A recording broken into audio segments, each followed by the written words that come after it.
Michael Walzer, and I am a professor now emeritus at the Institute for Advanced Study in Princeton, professor of social science. Well, the analogy that I drew in the essay was with political constitutionalism, because I think that the competition for power has similarly corrosive effects as the competition for wealth.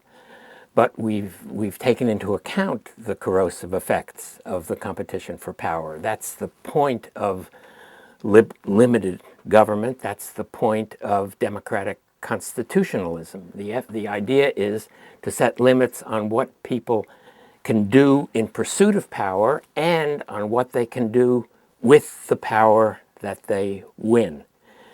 And I would do exactly those same things in the economy.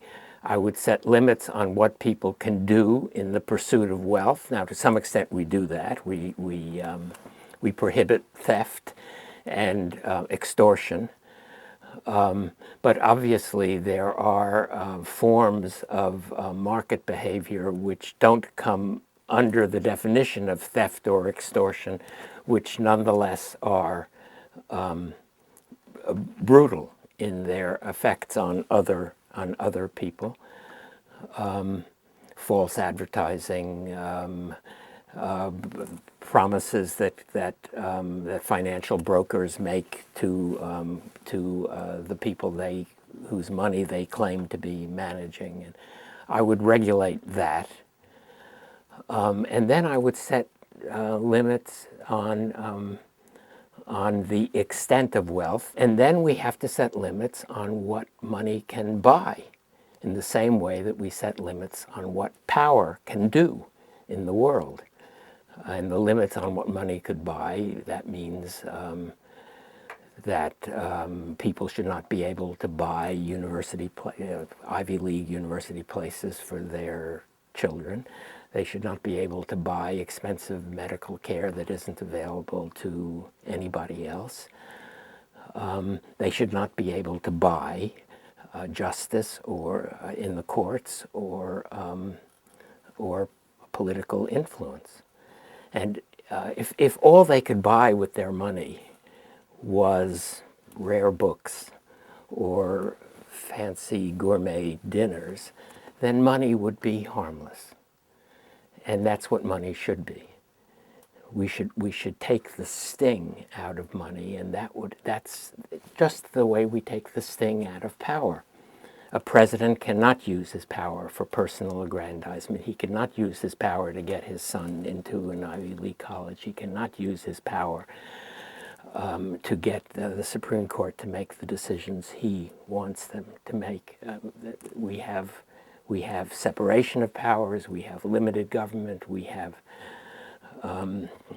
Congress can override a veto. We have all kinds of mechanisms to set limits on what politicians can do. We need to set limits on what enormously wealthy people can do, limits of essentially the same kind.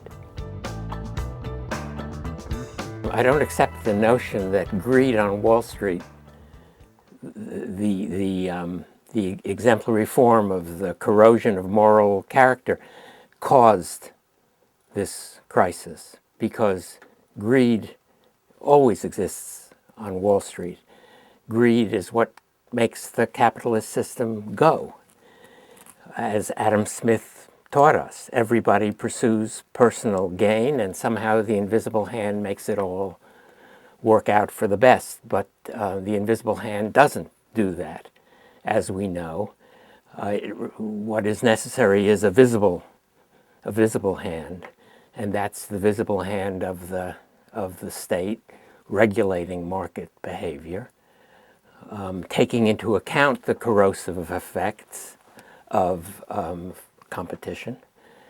And the cause of this crisis is the failure of governmental regulation, because that's what's new and recent, whereas greed is a permanent feature, and the crisis is obviously not a permanent feature of the capitalist economy.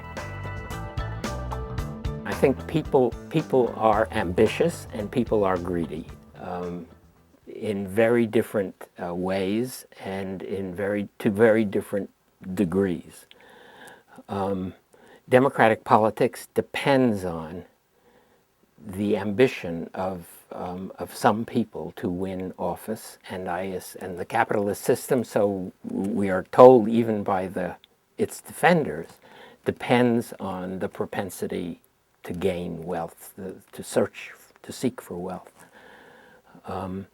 So those are just facts about the world, and we don't harness them, but we accommodate them within what constitutional structures. And yes, in a certain sense, we need them.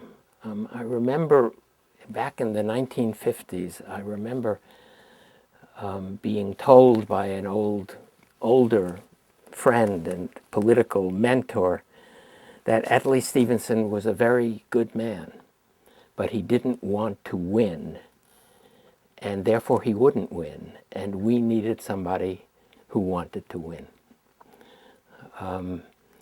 And I guess a corporation where some entrepreneur has a new idea which may or may not bring pleasure or comfort to millions of people, that corporation wants somebody to drive that idea as hard as he can.